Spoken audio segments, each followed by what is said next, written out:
Some stories should never be told, but we tell them anyway. So, turn off the lights, lock the doors, and listen closely. Welcome to Mortuus Noctirum. Tonight we uncover two unsettling tales. First, the scenes between, then Echo House. So tell me, if you had to live through one of these stories, which one would you pick and why? Leave your answer in the comments down below. The scenes between. There was something about the way the air tasted inside the Orpheum Grand. Metallic, like breathing in the memory of old coins and faint traces of perfume too ancient to name.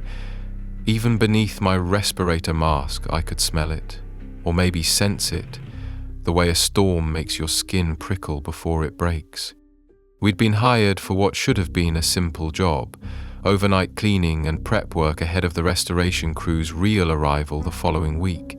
A glorified deep clean with some preliminary patchwork, nothing more. Or at least, that's what the contract said. It was the kind of gig you take when you're between better jobs, hoping the paycheck clears before your rent bounces. I wasn't the only one scraping by. Our whole team was a patchwork of underpaid freelancers, temps, and semi-skilled workers who'd been shuffled from one half-abandoned building to the next. But the Orpheum was different. Even before we stepped through the double doors, I could feel it. A slow hum just beneath the skin, like the theatre itself was holding its breath. Jesus, this place is a mausoleum, Anthony muttered as we filed into the lobby, his voice tinny through his mask. He was one of the better ones, a guy with just enough experience to know when to keep his head down, but not so much that he pretended to know everything.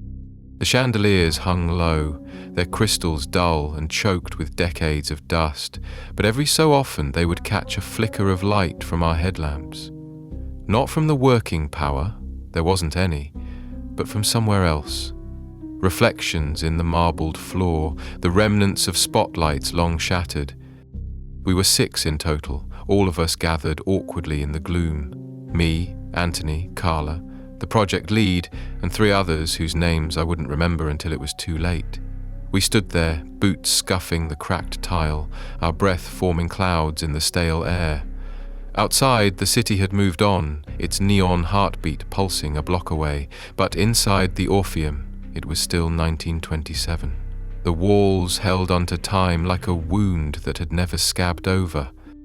"Let's get it done," Carla said, her voice cutting through the hush like a snapped string. She had a clipboard, a checklist, and a tightness around her eyes that said she'd rather be anywhere else.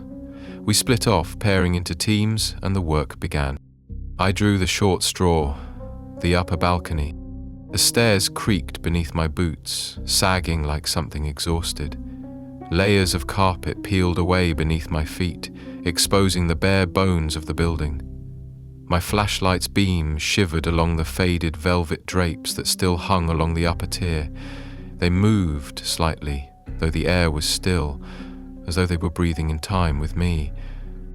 I told myself it was drafts, old buildings exhale after all, but there was a rhythm to it, something slow and intentional, like lungs filled with dust and memory. The first hour was uneventful. I scraped paint that came off in curls like dead skin, scrubbed graffiti left behind by squatters, and did my best to ignore the way my reflection moved just a fraction too slowly whenever I passed the tarnished mirrors lining the balcony's edge. The first real problem came when I found the seam. It was behind a section of rotting wallpaper, a long, thin crack running vertically from floor to ceiling, as though the wall itself had split at some point and been hastily sealed. My fingers brushed over it, cold, uneven, and for a moment I swore I felt a faint pulse beneath the plaster, like a heartbeat, slow and laboured. "Hey Carla," I called over the radio. Static hissed back at me, followed by a faint burst of music. Something orchestral, off-key, warbling like an old record played at the wrong speed, then silence. "Carla," I tried again. The radio crackled to life, her voice cutting through. "What?" "I found something weird up here. A seam in the wall. Make a note. We're not here for structural assessment, just clean up. If it's a load-bearing issue, the day crew will deal with it." The line cut out again before I could respond, but the scene lingered in my mind. Something about it made my teeth itch, like biting down on tinfoil. I couldn't explain why, but I didn't want to turn my back on it. That was when the first prop moved. It was a hat, an old bowler, scuffed and sagging, the kind you'd expect to see in some slapstick vaudeville routine. It hadn't been there when I first came up, I was sure of that. But now, it sat in the middle of the floor, perfectly centered, as though someone had set it down just so. I nudged it with my boot, half expecting some rat to bolt out from underneath, but there was nothing. Just the hat and the faintest whisper of laughter drifting down from the rafters. Soft, childlike. The Orpheum had been a lot of things in its day. Vaudeville house, opera venue, even a brief stint as a cinema before it closed in the 70s. There were stories, of course. Every old building has them. Ghost lights that burned when no one lit them, costumes found in dressing rooms no one had used in decades, actors who swore they heard applause long after the last audience left. But there was one story I'd always heard back when I was a kid sneaking around downtown with my friends. The boy in the walls. I hadn't thought about it in years, but standing there with the seam at my back and that hat at my feet, the memory came rushing back. The story went like this. Back in the 1920s, when the Orpheum was in its prime, they used to put on these grand productions, the kind that required full casts, elaborate costumes, and sometimes child actors. One of those kids, a boy whose name was lost to time, had vanished between acts. They searched the whole building, but he was gone, swallowed up by the walls themselves. They said you could still hear him sometimes, playing just out of sight, his laughter echoing through the empty theatre. And if you saw him, if you caught his reflection in a mirror or a window, you were already part of the show. I didn't believe it, not really. Stories like that are just part of the fabric of old buildings. But there, in the dust and silence, I felt it. Something watching, something waiting. The bowler hat rolled, just slightly, coming to rest against my boot. And from somewhere deep inside the wall, beneath the layers of plaster and paint, I heard it. A soft knock, and then another, like someone on the other side was tapping, waiting for their cue. I should have walked away right then. I should have logged the seam, noted the hat as abandoned props, and gone back downstairs where the others were scraping gum off the lobby floor and cursing the decades of neglect. But there was something about the knock. The way it seemed to vibrate inside my chest instead of just my ears, that held me there. 3 soft taps, spaced perfectly apart, then silence. I stepped back, giving myself some distance from the wall, and tried to laugh it off. Old pipes, settling beams, maybe even some raccoon trapped behind the plaster, though the thought of a live animal back there made my skin crawl. There was no scratching, no frantic scrabble of claws, just those slow, deliberate knocks. The seam, thin as a blade's edge, almost looked like it was breathing. A faint tremble, a slight shift, like something inside it was testing the seal. My flashlight caught something glossy between the cracked wallpaper edges. Not plaster, not wood, something smooth, like glass. "Anthony," I hissed into my radio, keeping my voice low. "Can you come up here for a sec?" The radio spit back static, then his voice broke through. "Kinda busy, man. What's up?" "I just need a second pair of eyes." "Fine." A pause. "Which level?" "Upper balcony, east side. You'll see my light." It took him longer than it should have. Every floorboard creak made me tense, and in the silence between his steps I heard other sounds. Faint rustling, like dry paper, or the gentle swish of a curtain moving just out of sight. When his headlamp finally bobbed up the staircase, I felt my shoulders relax just a bit. He appeared at the far end of the balcony, a silhouette framed in pale LED, giving me a mock salute before trudging toward me. "What's the emergency?" I pointed at the scene. "Tell me that's just normal settling." Anthony squinted, leaning in close. His breath fogged the surface, and I saw it again, that faint glimmer of glass just beneath the torn paper. He scraped at it with the edge of his putty knife until the wallpaper peeled back, revealing a narrow, vertical pane of glass, maybe 3 inches wide, set into the wall. "What the hell is this?" he muttered. It was a window, a thin, floor-to-ceiling slit of glass, sealed on all sides by the wall itself. The edges were covered in what looked like old resin, hardened into amber-colored veins along the plaster. I lifted my flashlight, aiming the beam into the slit. Behind the glass was darkness, but not empty darkness. The kind with texture, with folds and depth, like velvet curtains hung too close together. And then, deep within that dark, something moved. A pale hand, fingers spread wide, pressed flat against the inside of the glass. Small fingers, child's fingers. Anthony stumbled back, swearing under his breath. "Jesus Christ, what is that?" I couldn't answer. My throat had closed, my heart thudding so loud I was sure the whole building could hear it. The hand slowly slid downward, leaving a faint smudge on the glass, and a sound followed. Soft, wet, like something peeling itself free from a too tight space.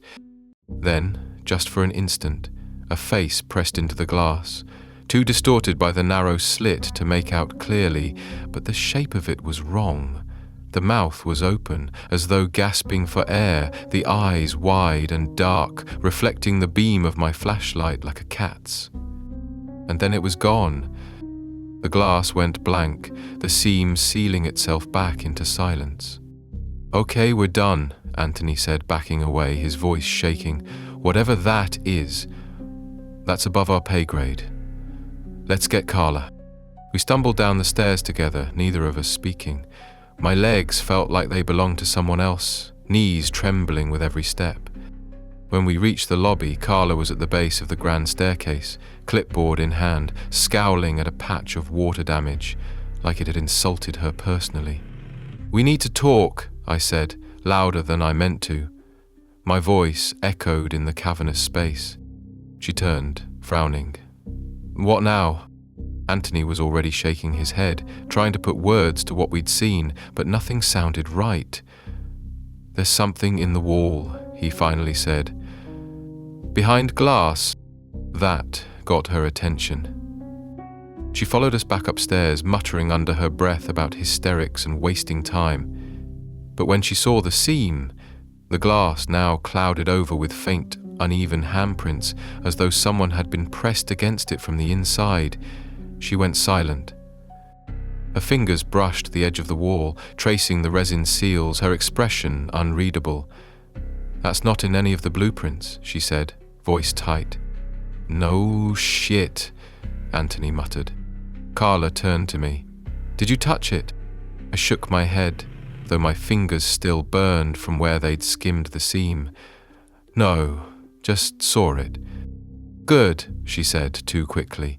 "We leave it, we log it, we don't touch it." "And what about the handprints?" She hesitated, her jaw tight. "Old glass, temperature changes, condensation." Anthony made a noise in his throat, half laugh, half disbelief, but neither of us argued. We moved on to the other side of the balcony, trying to convince ourselves that whatever we'd seen was just some relic of a forgotten renovation, an architectural curiosity sealed away decades ago.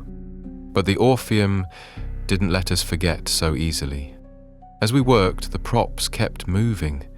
A feathered mask appearing on a railing where no one had left it, an old script placed perfectly on the floor in the middle of the aisle, its pages yellowed and crumbling. Every time we turned our backs, something shifted. And the whispers, faint childlike giggles, followed us everywhere. Somewhere between the second and third hour, I saw my reflection in one of the tall mirrors lining the lobby. I was alone, or so I thought, but in the mirror, standing just behind my shoulder, was a small figure. A boy, maybe 7 or 8, his face pale and blurred like an old photograph. He wore a tattered costume, knee-length breeches, a velvet coat too big for him, the kind of thing a child actor might wear for a period piece. His mouth was open, as though he were whispering something just out of hearing range. I spun around, nothing there, but in the mirror his reflection lingered a second longer, mouth still moving. He wasn't smiling. He was mouthing 2 words over and over again. "Free me." The seam in the wall seemed to pulse, just for a moment, and somewhere behind it the knocking started again. 3 soft taps, then silence, then 3 more. I don't know how long we stood there, just listening to the knocks. There was a rhythm to them, deliberate and slow, like the cue of a conductor's baton tapping against a music stand. 3 taps, a pause, 3 more. Anthony kept shifting his weight, glancing back toward the stairs like he was ready to bolt. Carla wasn't moving. Her eyes were locked on the seam, her fingers flexing against the clipboard in her hands. "Carla," I whispered, though I wasn't sure why I was whispering. "What the hell is this?" Her lips parted, but for a second no sound came out. When she finally spoke, her voice was so low I barely heard it. I didn't think it was real." The knocks stopped. Carla took a slow step back, then another. Her face had gone pale, her knuckles white where she gripped the clipboard. "Didn't think what was real?" Anthony's voice was sharp with panic now, cracking just slightly at the edges. Carla swallowed hard, then exhaled through her nose, like she was bracing herself to say something she'd hoped never to say. "I was told there might be anomalies, hidden construction. The Orpheum had a lot of undocumented renovations over the decades, especially during the early years. Secret rooms, sealed passageways, part of the ambience." "That's not ambience," Anthony snapped. "That's a kid, a real kid, trapped behind that wall." Carla shook her head sharply. "Not real, not anymore." The way she said it made the hair on the back of my neck stand up. I was about to press her for more when the air shifted. A subtle change in pressure, like the whole building took a deep breath. Then, from the stage below, came the sound of a piano chord. Just one, hanging in the silence like a held breath. The power was still off. We leaned over the railing, flashlights sweeping across the empty stage, the cracked floorboards littered with debris. There was no one there, but the piano, an ancient upright tucked into the corner of the orchestra pit, glimmered faintly beneath our beams. The lid was open, the keys untouched. Then another chord rang out, dissonant this time, fingers slamming down on ivory and ebony with deliberate force. It wasn't music, it was noise, like a hand slamming down on the keys just to prove it was there. "Downstairs," Carla said, her voice tight. "Now." Anthony didn't argue, neither did I. We took the stairs, 2 at a time, flashlights jittering against the walls as we descended. The air got colder the closer we got to the stage, our breath fogging again. The piano was silent by the time we reached it, but the lid still trembled slightly, like it had just been slammed shut. The floor was covered in a fine layer of dust, except for a set of footprints. Small, bare footprints leading from the piano toward the edge of the stage. They stopped abruptly, like whoever left them had simply vanished into thin air. Carla's voice was tight with forced calm. "We need to finish up and get out of here." Anthony was already shaking his head. No way. I'm not staying in here. I don't care what the contract says. The doors are locked, Carla said, glancing toward the massive double doors at the entrance. You know that. My stomach knotted. She was right. The Orpheum had been sealed from the outside, something about safety and liability. We were supposed to work until dawn, when the project manager would unlock the front doors and let us out. We were locked in with it. There was a sound then, a faint rustling like silk dragging across wood. From the wings, the shadows deepened, and I saw her, a woman in full costume, a shimmering gold gown, tattered and moth-eaten, her face pale beneath thick makeup. She stood just at the edge of the stage, her head tilted, eyes wide and glassy, watching us. Her mouth opened, but no sound came out. Instead, her head jerked unnaturally to the side, and from somewhere deep in the walls, I heard it again.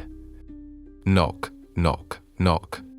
Then, with a shudder, the curtains behind her twitched, not from any breeze, but from something moving behind them. Anthony swore under his breath, backing away until his boots hit the edge of the orchestra pit. Carla just stood there, lips pressed tight, clipboard forgotten at her side. "What is this place?" I whispered. Carla took a shaking breath. "It's always been a theatre," she said, but there was no conviction in her voice. "The Orpheum's been here since the 20s. "No," I said. "Not the building, the place." Before she could answer, the music started again. This time, it wasn't just the piano. A whole orchestra rose from the silence. Strings, brass, woodwinds, all out of tune, all fractured, like they were playing from memory after too many years sealed away. The sound didn't come from the speakers, it came from the walls themselves, vibrating the plaster, rattling the seats. The woman on the stage lifted her arms, her joints bending too far, her fingers twitching like a marionette.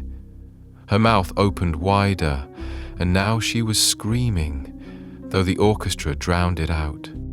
The seam in the balcony wall split open, not fully, just a sliver, just enough to see movement inside. Hands, pale, too many of them, reaching through the narrow gap, fingers flexing and clawing at the air. Anthony grabbed my arm. "We need to hide." Where? The doors were locked, the windows were sealed, the walls themselves were coming apart. There was nowhere to go. The orchestra swelled louder, the sound grinding against my ears until I thought my skull would split. The woman on the stage stumbled forward, her feet dragging, her mouth still open, her eyes locked on mine. And in every reflective surface, the mirrors, the glass on the chandelier, the polished brass fixtures, I saw the boy. His face was clearer now, eyes sunken, mouth twisted into something between a smile and a scream. He pressed both hands to the inside of the glass, mouthing those same two words. "Free me." The orchestra reached a chaotic crescendo, and from somewhere deep within the building, from behind the walls, the floors, the ceilings, came a voice, soft and clear, cutting through the noise. "Places, everyone." And the lights came up. The lights shouldn't have worked.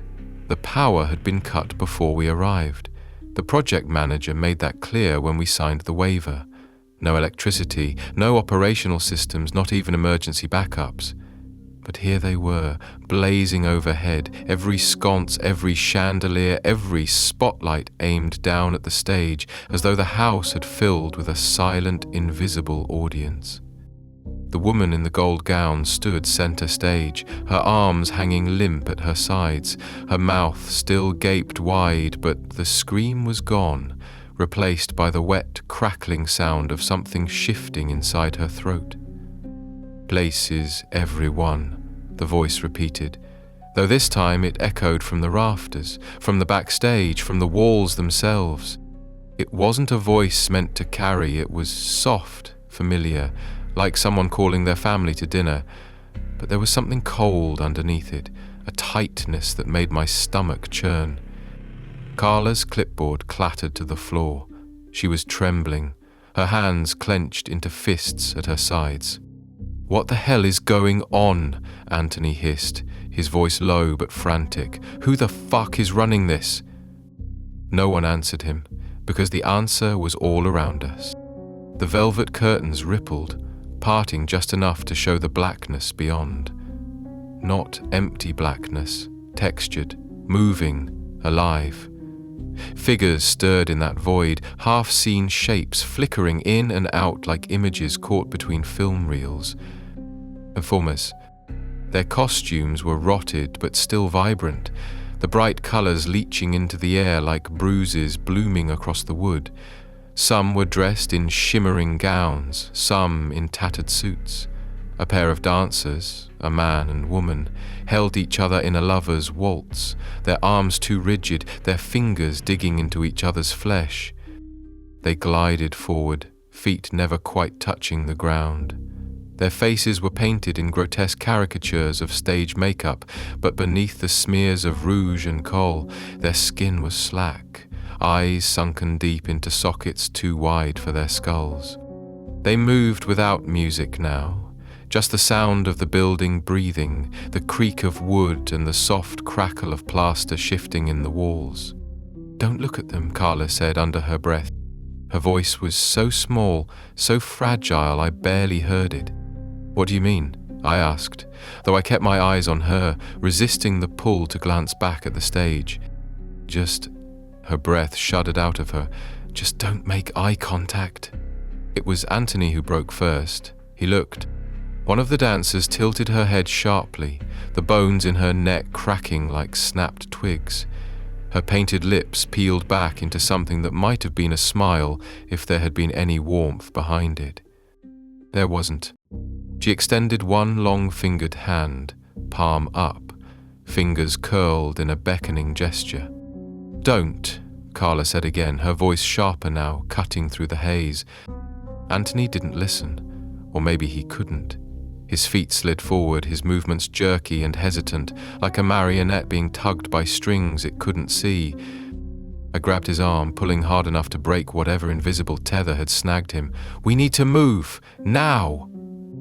The dancers didn't follow, not yet, but their heads turned in perfect unison, eyes locked on us as we stumbled back toward the hallway leading to the dressing rooms. The lights flickered overhead, a slow pulse in time with the heartbeat of the building. Knock, knock, knock. The seam had spread. Where before there had only been a thin slit of glass, now there was a jagged crack running the full length of the wall, and from within that crack I saw them. Faces. Dozens of them.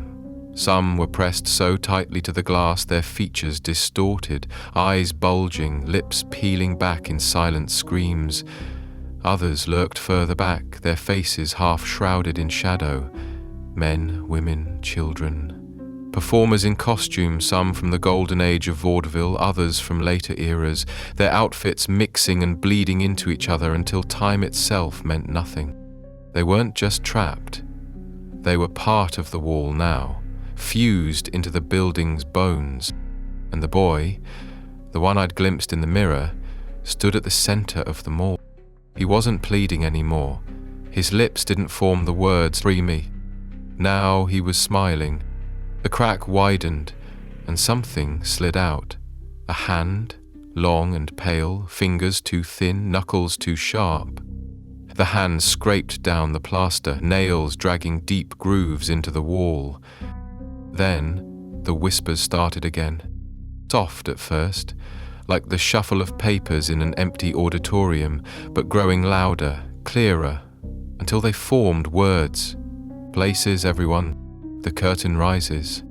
It's time."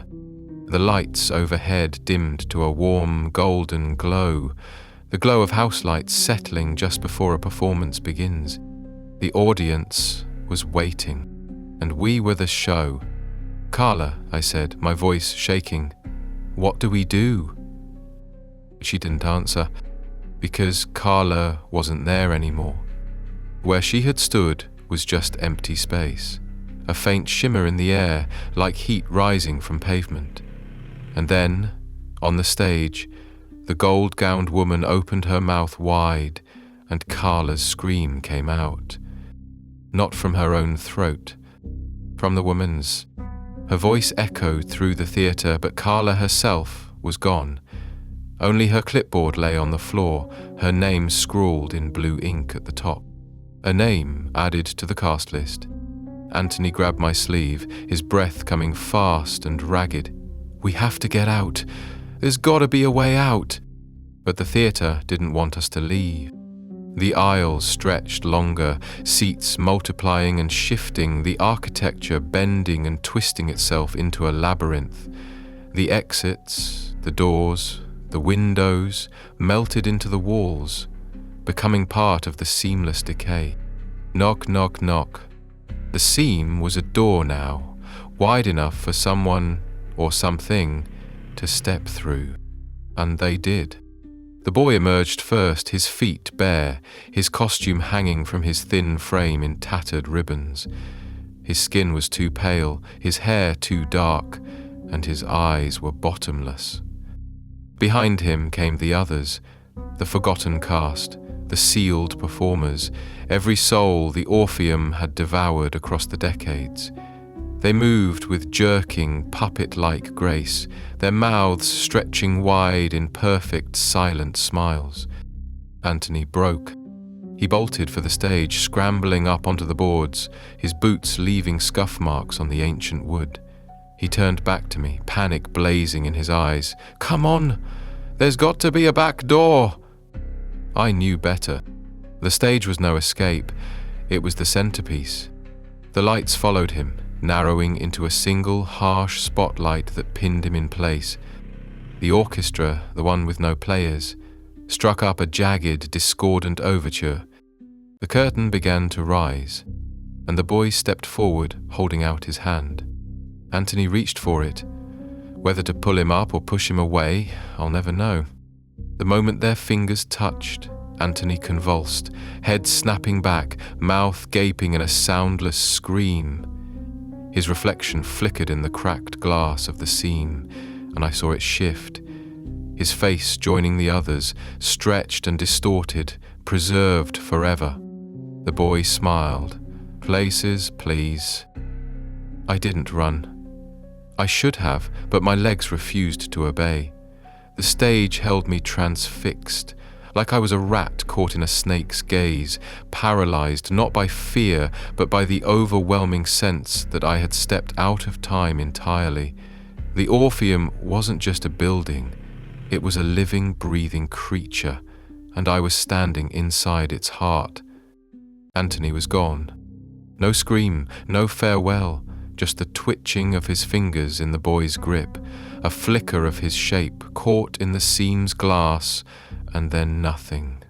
He became part of the walls, his face sliding into place beside the others, skin stretched thin over the endless dark that held them all. The boy turned toward me, his two dark eyes catching the light like wet stones. He didn't lunge or snarl or threaten. He didn't have to. He just smiled, that awful, empty smile, and took a step forward. I stumbled back into the aisle, my boots skidding against the warped wood. The air was so thick with dust now it felt like breathing in velvet, and somewhere, beneath the crackling hum of ancient speakers, I heard that voice again, soft, gentle, almost soothing. "Places, everyone. Curtains rising." The walls began to move. Not collapse, not rot or break apart, but shift, as if the theatre itself was inhaling. The balconies stretched higher, the aisles longer, the stage swelling outward until it felt like I was standing at the bottom of a canyon carved from velvet and bone. The lights dimmed, and the seams bled open. Not just the one Anthony had vanished into. They were everywhere now, thin slits running floor to ceiling, lining the theatre like wounds, each one revealing glimpses of the same horrific, writhing dark. Hands twitched at the edges, fingers curling, beckoning, pleading. Faces slid into view, some still half-formed, some little more than sunken eyes and stretched mouths, all of them caught mid-performance, locked in poses of terror or reverence, depending on how the theatre had taken them. I staggered toward the nearest exit, or where the exit had been. The lobby was no longer a lobby, it was a hall of mirrors now, tall and gilded, stretching infinitely in both directions. Every mirror held a reflection, but none of them were me. They were the performers, vaudeville comedians in tattered suits, opera singers with throats slit wide in frozen arias, dancers locked in agonizing poses, their limbs bent too far, their feet hovering inches above the ground. In the farthest mirror, I saw Carla. Her face was twisted, eyes wide with fear, but her mouth had been forced into a perfect stage smile, bright and inviting. She wore the gold gown now, and she stood beside the woman we'd seen before, or what was left of her. Their arms were linked, like they were ready to take their final bow. I pressed my hand against the nearest mirror, my fingers leaving foggy prints on the surface. Carla's reflection turned her head slowly, her neck cracking like old wood, and her smile grew wider. "Join us." I ripped my hand back. Behind me, the stage groaned. The boy stood at its center now, his bare feet pale against the splintered wood. The curtain had risen fully, revealing not the simple backstage, but a cavernous void lined with more seams. Thousands of them, some barely wide enough to see into, others gaping open like ragged mouths. From each seam, a figure emerged. Actors, dancers, singers, stagehands, some in costumes 100 years out of date, others wearing the same tattered uniforms I had on. Their faces were stretched, skin taut and pale, eyes too wide, mouths twitching in perfect sync. They reached for me. "Places, please." The boy's voice was louder now, no longer soft. It filled the whole theatre, a command wrapped in the sing-song cadence of a child's game. I turned and ran. The hall of mirrors fractured into endless doorways, each one showing a different performance, scenes from the Orpheum's past. Some were black and white, flickering like old newsreels, others were bright, with unnatural colour, the actors moving too fast, too jerky, as though they were being sped up to match some invisible rhythm. I stumbled through one door, found myself on the upper balcony again, though I had no memory of climbing the stairs. The seam, the first seam, was still there, wide open now, spilling soft, pale light into the corridor. Inside the slit, I saw the boy again, not in the present, but in the past. He stood alone in the dark, dressed in his costume, waiting for his cue.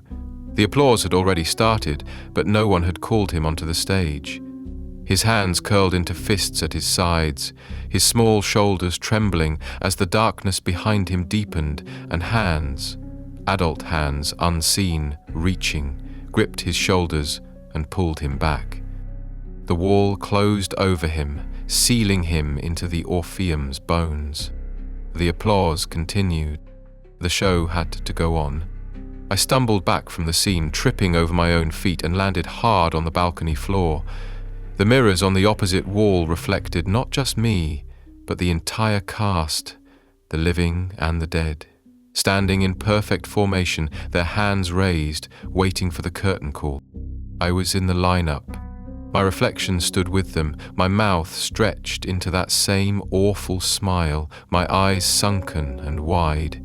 My hands were raised too, fingers curled into the shape of a performer, ready to accept the applause. But I wasn't smiling in real life. I wasn't raising my hands. The theatre had already taken me. The only choice left was whether I'd stand in line or whether I'd run. The applause began again, soft at first, then rising, a cacophony of unseen hands clapping in perfect, unnatural unison. It wasn't just sound, it was a force, vibrating the air, the floor, the walls, pushing me toward the stage. I dug my fingers into the floor, splinters cutting into my skin, but it didn't matter. The applause pulled me forward, inch by inch, until my feet met the stairs. The boy stood at the top. He reached out his hand. "Places, please." I took his hand, because there's no such thing as a cancelled show. Not at the Orpheum. The last thing I saw before the walls closed over me was the house lights dimming, the unseen audience waiting in perfect silence for the performance to begin. And the boy, the one who had started it all, smiled, turned toward the invisible crowd, and raised both arms wide. "Ladies and gentlemen, the Orpheum Grand is proud to present." The applause swelled until it became everything, a wall of sound, a living force, swallowing me whole. The curtain fell, and the show went on. Echo House. The first thing I noticed about Whitaker House was how quiet it wasn't. You'd think an old house this far from town, tucked into a bend in the road where the trees hung too low and the power lines swayed like dead vines, would be silent. No traffic, no neighbors, just the rustle of leaves and the creak of the bones beneath the floorboards. But the house was never truly quiet. It breathed. Not the usual settling noises you expect from a house built before indoor plumbing was even a consideration. This was something deeper, a faint undercurrent. Like the house itself was constantly listening, inhaling every step, every cough, every unspoken thought. Even that first day, before we knew what it was, I could feel it. Leela and I stood in the foyer, our suitcases still in the trunk of the car, and just looked around. The air was heavy with disuse, the scent of old wood and paper and something sourer. Something that had gone to rot but never quite left. "Christ, it's bigger than I remembered," Leela muttered, her voice soft in the vast space. It was the first time either of us had been inside since the reading of her uncle's will. She'd inherited the house, an unexpected windfall from a branch of family so estranged they might as well have been ghosts themselves. The house came with no mortgage, no liens, just a key and a warning from the lawyer. Whitaker House is idiosyncratic. That's how they say haunted when they're trying not to scare off the inheritors. I'd tried to joke about it at the time, what, like a haunted house on a Scooby-Doo budget, but the lawyer hadn't laughed. Now, standing in the foyer beneath a stained glass window depicting a weeping willow tree, I understood why. The house felt full. Not with furniture, though there was plenty of that, draped under sheets like corpses prepared for burial, but with something else. It was the sensation you get when you walk into a room just after someone's left it, the warmth of their body still clinging to the air, the faint after-image of their presence lingering in the corners. Only here there were too many after-images. "You okay?" Leela asked, setting her bag down with a thump that echoed longer than it should have. "Yeah," I said automatically, but my voice sounded wrong. Too loud, too present, like it didn't belong to me. I turned slowly in place, taking in the grand staircase that curled upward into the second floor, the scuffed parquet flooring, the wallpaper peeling in long curls like old skin. There were rooms everywhere, too many doors for a house this size, some just cracked open enough to show the yawning dark inside. Leela sighed and pulled out her phone. "No signal," she muttered. "Expected," I said. "We're miles out. You know, it's almost kind of charming, in a serial killer kind of way." She snorted. "I'll go check the kitchen, see if we have running water. You want to check upstairs?" "Sure," I said, but I didn't move right away. I could still hear the echo of her laugh, but not quite. It lingered in the air half a second too long, a ghost of the sound hanging around after she'd walked away. My skin prickled. I told myself it was just acoustics, the way old houses warp sound, the way empty spaces amplify everything, nothing to worry about. But the sound followed me. As I climbed the stairs, I could hear her laugh again, faint, thinner than before, floating up from somewhere deeper in the house, maybe from the walls themselves. The upstairs hall was long, too long, like the house was stretching itself to accommodate something larger than we were. Wallpaper in faded floral patterns peeled at the corners, and every single door stood open, just a crack. Each room I passed felt like walking past a mouth. I could almost hear breathing behind the wood, faint exhales, tiny whispers that might have been the wind, except there was no wind. The master bedroom door was the only one fully open. The air inside was colder, somehow sharper, like it had been sealed off from the rest of the house for decades. The furniture was old, real wood, the kind you'd need 3 men to lift, and everything was draped under sheets. But the shape of the room was wrong. There were too many corners, too many places for someone to stand just out of sight. I set my bag down by the window, and the floor creaked under me. That creak echoed back almost immediately, but not from my feet. It came from somewhere behind the wall, from inside the wall. That was the first time I really felt it, the weight of the house itself, pressing in from all sides. Listening. I stood perfectly still, holding my breath, waiting for it to stop. But it didn't stop. From somewhere, maybe directly behind the plaster, maybe from the floor below, came my voice. "You okay?" I froze. I hadn't said anything in minutes, but my own voice was drifting up the stairs, thinner, distorted, like it had been spoken hours ago and left to rot. "You okay?" It was exactly the way I'd said it to Lila. Same tone, same hesitation. The house was repeating me. I stumbled back into the hall, heart hammering. I wanted to call for Lila, but the house was so quiet now, so full, that I was afraid of adding more words for it to collect.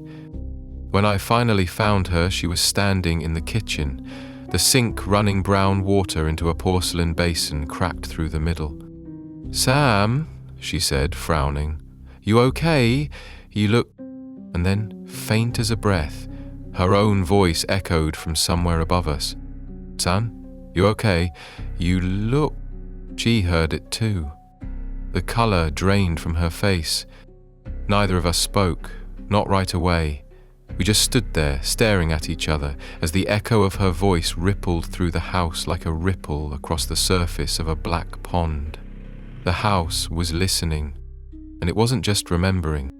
It was feeding. We tried not to talk after that. It's harder than you think, staying silent in your own house. Every instinct fights against it. You want to fill the empty spaces with sound, with chatter, with the comfort of your own voice breaking the silence. But in Whitaker House, silence wasn't a void. It was a mouth waiting to be fed. Leela and I spent the first night communicating with gestures, pointing, shrugging, raising our eyebrows in exaggerated pantomime like 2 idiots trying to play charades without cards. We made a game of it at first, both of us trying to act like it was funny, like we weren't both shaken to our core. But even that didn't last long, because the house remembered everything. That first night, while we lay in the master bedroom, both too exhausted to sleep, too terrified to speak, the house replayed us. Not just our voices, but our movements. The floor creaked in the exact rhythm of Lila's steps from earlier, moving from the door to the window to the bed, a faint brushing sound, the same sound her fingertips made when they skimmed the peeling wallpaper, repeated itself in the dark. And then there were the sighs. Mine, hers, soft exhales caught and saved, looping faintly through the house like echoes from the bottom of a well. We held hands beneath the blanket, listening to our own day played back to us, piece by piece, through the bones of the house. It wasn't until the second day that the house started improvising. It began with a conversation we hadn't had. We were sitting in the parlour, a cavernous room with wood-panelled walls and a stone fireplace large enough to roast a cow. I was oiling the hinges of an ancient secretary desk, trying to make myself useful, while Lila flipped through a dusty ledger she'd found in a locked drawer. Neither of us spoke, but the house spoke for us. Somewhere upstairs, our voices drifted down, thin and distorted, like a radio tuned half to static. "You think the house is haunted?" my voice, but I hadn't said it. "Don't be stupid," Leela's voice answered, sharp and irritated. "It's just a house." I looked at her, she looked at me. Her face was pale, her hands gripping the ledger tight enough to crinkle the fragile pages. "I didn't say that," I whispered. She shook her head. Neither did I. The house was filling in the gaps, creating conversations from scraps of us, maybe from things we'd almost said. Thoughts left unspoken but still hanging in the air. It knew our tones, our rhythms, the rise and fall of our voices. It could fake us perfectly. And once it started, it didn't stop. That afternoon, while Lila worked in the kitchen, I heard us arguing in the upstairs hall. I crept to the staircase, careful not to make a sound, and listened. It was us, unmistakably us. But the words were all wrong. "You always do this," Lila's voice shouted, high and furious. "You push everything on me and then you act like I'm crazy." "Because you are crazy," my own voice shouted back, full of venom. "You were always the one who wanted this goddamn house." The argument escalated. Words we'd never said. Words I hadn't even thought. Crashing through the house like a storm. I stood frozen, watching the empty hallway above, hearing the echoes of a fight that had never happened spill from room to room. Then, as suddenly as it started, it stopped. The silence that followed was thick and wet, like air left to rot in a sealed room. Leela appeared behind me, wiping her hands on a towel, eyes wide. Was that us? I couldn't answer, because it wasn't just us. The voices shifted, morphed, took on tones and accents we didn't own. There were other voices now, dozens of them, layered on top of each other like tangled thread. A woman sobbing softly in the corner bedroom. A man whispering prayers behind the library door. Children laughing, their giggles brittle and sharp, echoing from the dumbwaiter shaft. The house wasn't just repeating us. It was replaying everything it had ever heard. Every argument, every secret, every whispered confession. The walls had absorbed them all, and now they were feeding them back. Some were modern, easy to understand, the grief of the last owners, the quiet arguments of caretakers, the casual conversations of the Whittaker family who had lived here once and left pieces of themselves behind. But some voices were too old, too faint, slipping between the cracks of language, murmured prayers in a language I couldn't place, lullabies from tongues long dead, the clipped voices of men issuing orders in accents that didn't belong in New England. Lila pressed her back against the banister, her knuckles white around the towel. "I don't like this," she said, her voice barely a whisper. Her whisper echoed back immediately, softer, drawn out. "I don't like this, I don't like this," until it dissolved into static. The house wasn't haunted. It was alive. It had been feeding for over a century, feeding on every word spoken within its walls.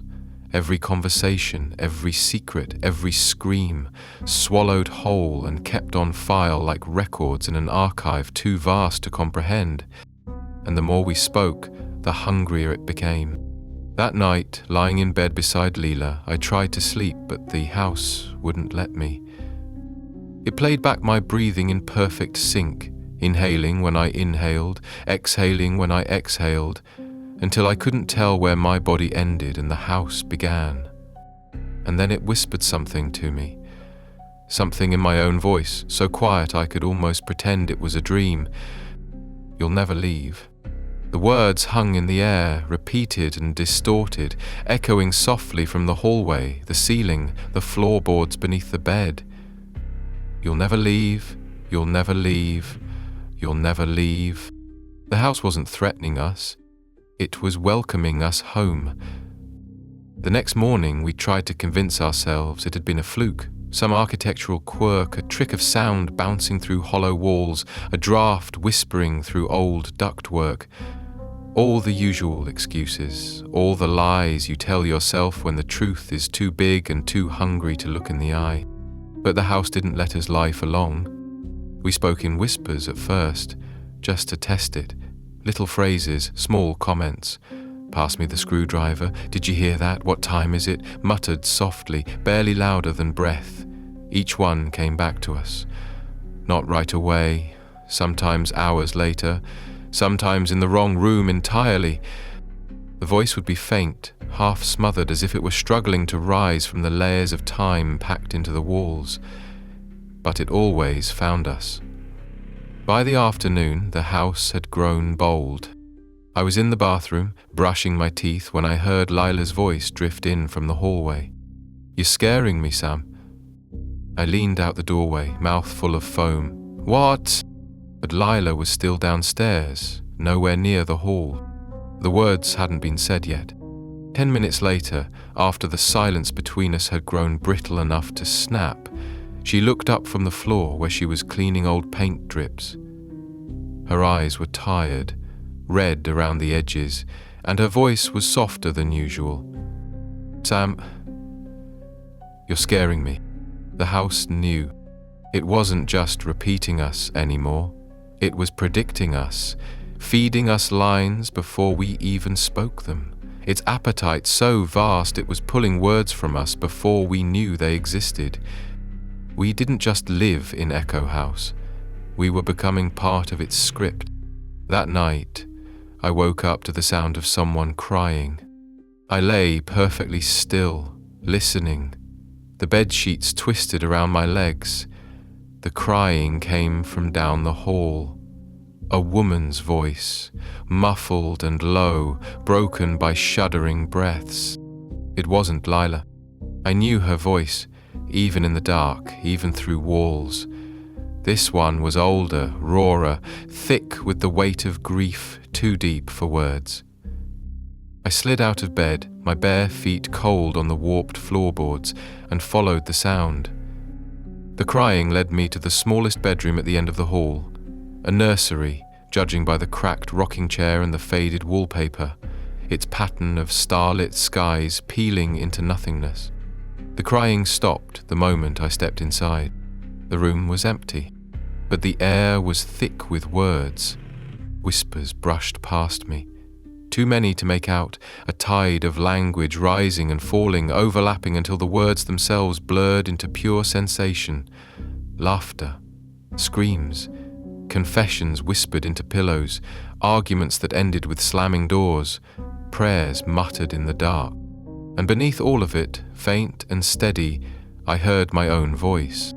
Not just one, hundreds, layered over each other, too faint to distinguish the words, but I knew it was me, the shape of my breath, the rise and fall of my cadence. The house had been collecting me from the moment I set foot inside, swallowing every word, every sigh, every unspoken fear. The air shuddered. A new whisper slid through the dark. "You're not real." It was my voice. I stumbled back, out of the nursery, back into the hall, heart pounding. My own voice followed me, soft, uncertain, repeating the same phrase like a broken record. "You're not real." I didn't remember ever saying those words, but the house had them. The next day, the house started speaking for us. I was downstairs, prying open a sealed window, when I heard my voice drifting down from the ceiling. "I'm tired of this." The tone was familiar, sharp-edged, full of frustration, but I hadn't said it. Not yet. I heard Lila's voice reply, muffled through the plaster, "Then leave." We hadn't spoken all morning. The house was fabricating us now, stitching together versions of us that never existed, playing arguments we never had, whispering secrets we hadn't shared. Or maybe we had. Maybe the house knew us better than we knew ourselves, peeling back the layers of our silence, exposing the buried fears and resentments we were too polite to say out loud. By the third day, the line between our words and the house's voice had dissolved completely. I opened my mouth to speak, and the house answered for me. Leela asked if I wanted coffee, and my voice drifted back. "I hate this house." I hadn't said it, but I had thought it. And the house knew. The echoes were no longer passive. They were us. That night, the house began to speak before we did.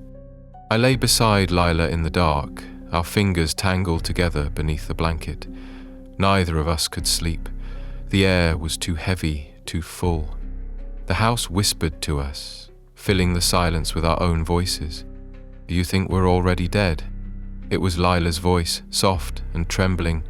She hadn't spoken, but I knew she'd been thinking it.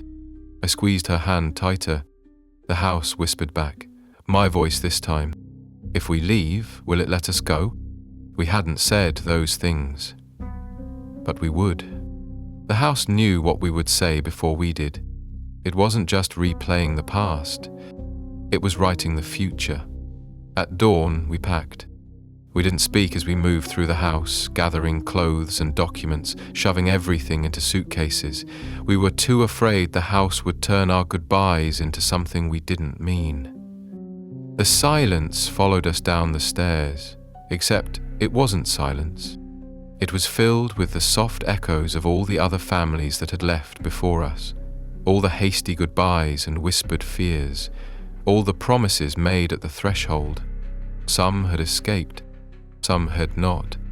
We reached the front door. Lila's hand shook as she turned the knob. The house spoke one last time. Not a scream, not a threat, just a whisper, so soft, I almost thought I imagined it. "You'll be back." Lila didn't hear it. I didn't tell her. We stepped outside, and for the first time in days, I felt the weight of the air lift, as though the house had stopped breathing us in. The door swung shut behind us, and all the voices, ours, theirs, the ones that had never been spoken, fell silent. For now. But the house was still listening. Because houses like Whitaker House don't die, they just wait for the next conversation. We didn't look back. As soon as the front door of Whitaker House swung shut, Leela and I walked straight to the car, our bags stuffed in the back seat, the engine coughing to life with a shudder that felt like the house's hand trailing across my back.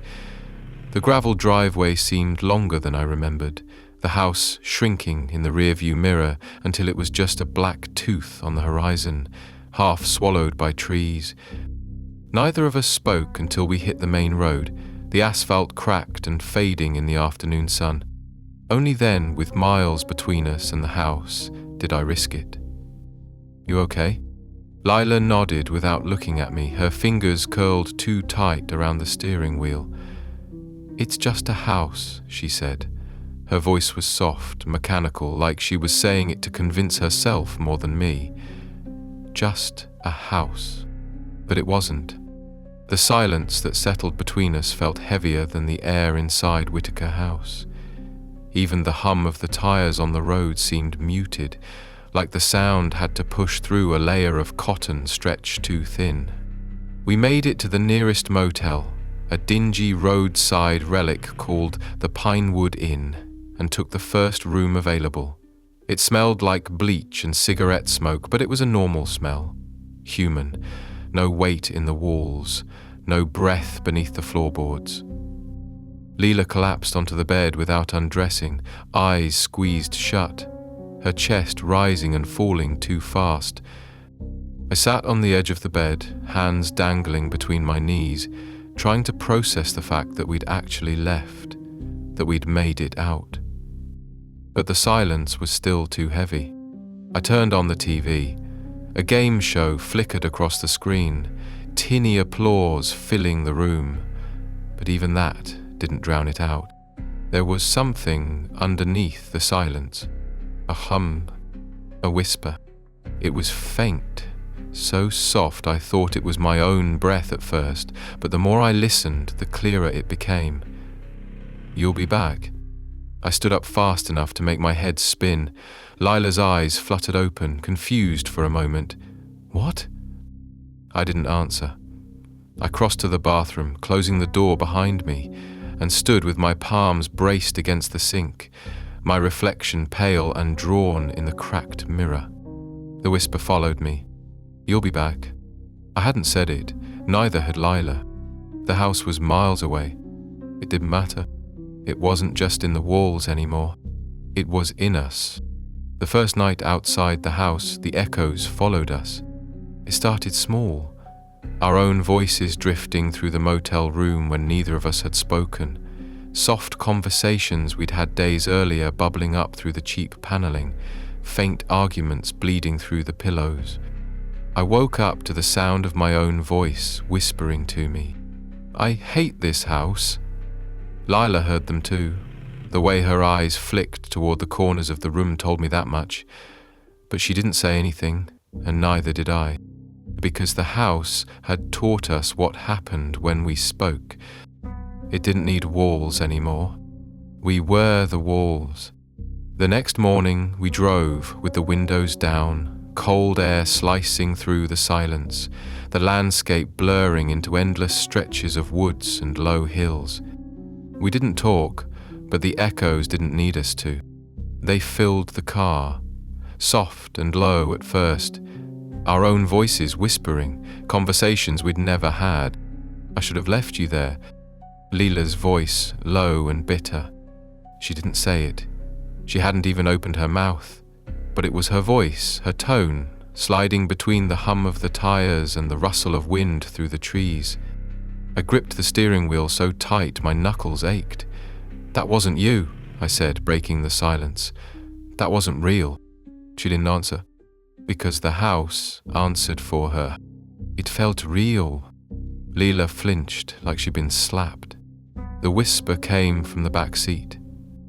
We didn't turn around. The echoes worsened the further we drove. The motel, the gas station, the parking lot of a diner where we stopped for coffee we didn't drink. Everywhere we went, the whispers followed, layering over themselves, growing louder, hungrier, faster. At first, it was just our own voices. Then, the other voices joined in. The sobbing woman from the nursery, the murmured prayers from the library, the brittle children's laughter weaving between our words, like ivy choking the life from a crumbling wall. They had left the house too. We had brought them with us. We weren't just us anymore. We were every conversation Whitaker House had ever devoured. The voices crept into our mouths, our thoughts, filling every pause, every silence, every breath. And they were so much louder than us. By the third day, we stopped driving. We pulled off the road somewhere outside of New Haven into a dirt lot overlooking an empty lake. The car sat in neutral, idling like it was waiting for something. The silence inside the car was thick with voices. Some of them were mine. Some of them were hers. Some of them were ours, but wrong. Conversations we'd never had, fights we'd never fought, secrets we'd never confessed. And some of them didn't belong to us at all. The voices from the house itself. The house was inside us now, living in the cracks of our silence, threading itself through our words. It didn't matter where we went. We were Whitaker House now. We were its new walls. I opened my mouth to speak, to say I was sorry, to say we needed help, to say something. But the house spoke first. places, everyone. Not our voices this time. Not anyone we knew. The house was giving us our final lines. Leela's hand found mine, her fingers cold and shaking. We were already speaking, even with our mouths shut. The house was writing our story. And when we finally spoke again, when we finally broke the silence, it wouldn't be our voices anymore. It would be everyone, every word, every whisper, every echo. The house had followed us, because the house was never just the house. The house was us. We lasted 5 days. 5 days of silence. 5 days of driving aimlessly, of sleeping in parking lots or cheap motels where the walls felt too thin and the air too full. 5 days of pretending we could drown out the house if we just stayed ahead of it. But the house was already inside us. It had nothing to do with walls or floors or foundations. The walls were just the first shell, the skin it wore for a century while it learned how to feed. We were the next layer, the bones. It had collected our words, our secrets, our voices, every argument, every whisper, every breath shared between us. It had hollowed us out, thread by thread, until there was nothing left but the echoes. We had become part of the script, and the script was hungry. The 5th night, I woke up in the car, my throat dry, my head throbbing. Leela was sitting in the driver's seat, knees pulled up to her chest, staring out at the black stretch of road ahead. She hadn't spoken in hours, but I could hear her voice. It drifted from the back seat, soft and small, a whisper caught halfway between a sob and a confession. "I'm scared, Sam." I turned, heart hammering, but the back seat was empty. No one there but her voice, and then my voice joined it. Me too. My mouth hadn't moved. I clenched my jaw, nails digging into my palms, but the whispers kept coming. A full conversation, the kind we should have had days ago, honest and raw, every fear laid bare. The house was giving it to us, feeding us the words we had been too afraid to say. Leela finally turned to me, her eyes glassy. "Did you hear that?" I nodded. Her lip trembled. "That was us." I nodded again. But we never said that. I couldn't answer. The house answered for me. "I wish we could go back." Leela's voice, soft and trembling, drifted from the dashboard speaker. We hadn't turned the radio on. "I wish we'd never left." That wasn't true. I knew it wasn't true. I could see it in her face, the way her fingers dug into the steering wheel, the way she flinched at the sound of her own voice. But the house didn't care about the truth. The house only cared about the story. The next morning we found ourselves on the road back to Whitaker House. Neither of us said it, neither of us suggested it. The road just led us there. Every turn felt inevitable, every intersection a decision already made. The house was pulling us home, reeling us in on the line of our own voices. The gravel driveway crunched beneath the tires like dry bones. The house waited, doors closed, windows dark. It hadn't decayed, it hadn't aged. It was expecting us. I turned off the car. Lila didn't move. "I don't want to go back inside," she whispered. Her whisper echoed immediately, from the back seat, from the trees, from the cracks between the stones in the foundation. "I don't want to go back inside." The house already knew. The door swung open before we touched it. Inside, the house had changed. The furniture was gone, the walls stripped bare, the floors sanded down to the wood. There was nothing left but the echoes. They layered over each other, a dense fog of sound, rising and falling with every step we took. Some were ours. Some belonged to the people who had lived here long before us. Some belonged to people who had never left. The house wasn't just remembering anymore. It wasn't just feeding. It was performing, and we were the stars. In the parlor, the air shimmered, thin shapes flickering into place, transparent as smoke. Lila and I stood side by side, but we were also there, across the room, our ghost selves playing out a scene we had never lived. "I'm sorry I made us come here," Ghost Lila whispered. "I'm sorry I blamed you," Ghost Me answered. They embraced, their forms dissolving into mist. The house was rewriting us, piece by piece, turning our silence into story. It wasn't enough to steal our words anymore. It wanted to stage them, to make them real. We backed away, but the echoes followed. Every step we took triggered a new scene, arguments we'd never had, reconciliations we'd never earned, confessions we'd never spoken aloud. The house was filling itself with us, because there had to be a performance, and every performance needs a cast. We ran, back up the stairs, down the hall, into the master bedroom, the room where the house's mouth had first opened to swallow our words. The walls were different now. They weren't plaster.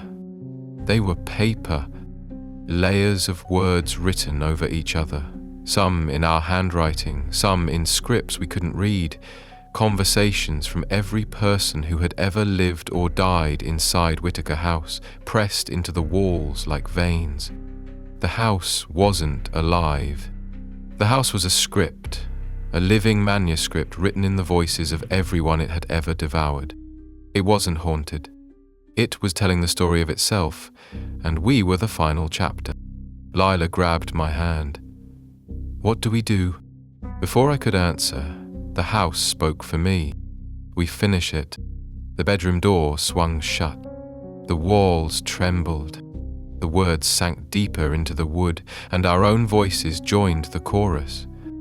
Leela screamed, not loud, but a broken sound, hopeless and small. It echoed back instantly, layered with 100 other screams. The script was complete. The house kept us, not as ghosts, not as bodies, but as voices. Our words soaked into the floorboards, our whispers filling the air. Even now, if you stand in Whitaker House and listen closely, you can hear us. We never left. We are everywhere. In the creak of the stairs, in the sigh of the wind through the broken window, in the quiet breath of someone standing too long in the parlor.